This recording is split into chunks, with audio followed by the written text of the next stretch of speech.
Xenosystems Fragments. Triumph of the Will? Nickland. Narrated by Skeptical Waves. If it were never necessary to adapt fundamentally to reality, then fascism would be the truth. There could be no limit to the sovereignty of political will. If, pursuing this thought further into vile absurdity, even tactical concessions were unnecessary, then nothing would obstruct a path of joyous degeneration leading all the way to consummate communism. That, however, is several steps beyond anything that has been seriously advocated for over half a century.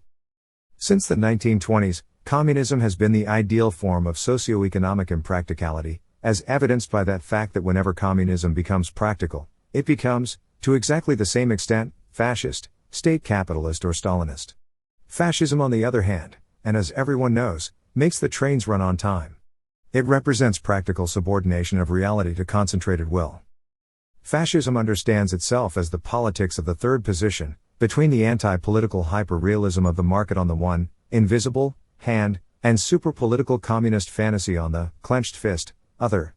The fascism that thrives, most exceptionally in the American tradition through Hamilton, Lincoln, and FDR, is a flexi-fascism, or pragmatic illiberalism, that marries the populist desires of coercive collectivism to a superseded, subordinated, or directed realism, grasping economic dispersion as a technocratic management problem under centralized supervision.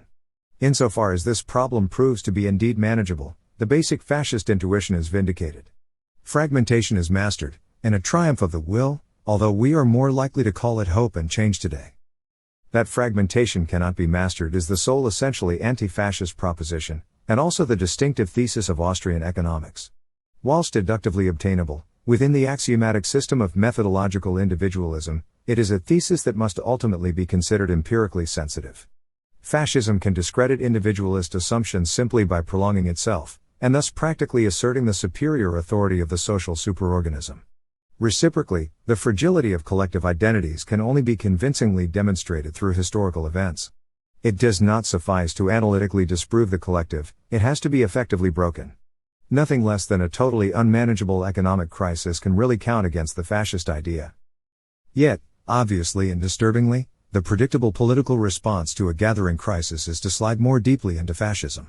Since fascism, beyond all brand complexity, sells itself as ultimate managerial authority, heroic dragon slayer of the autonomous, or out-of-control, economy, there is absolutely no reason for this to surprise us.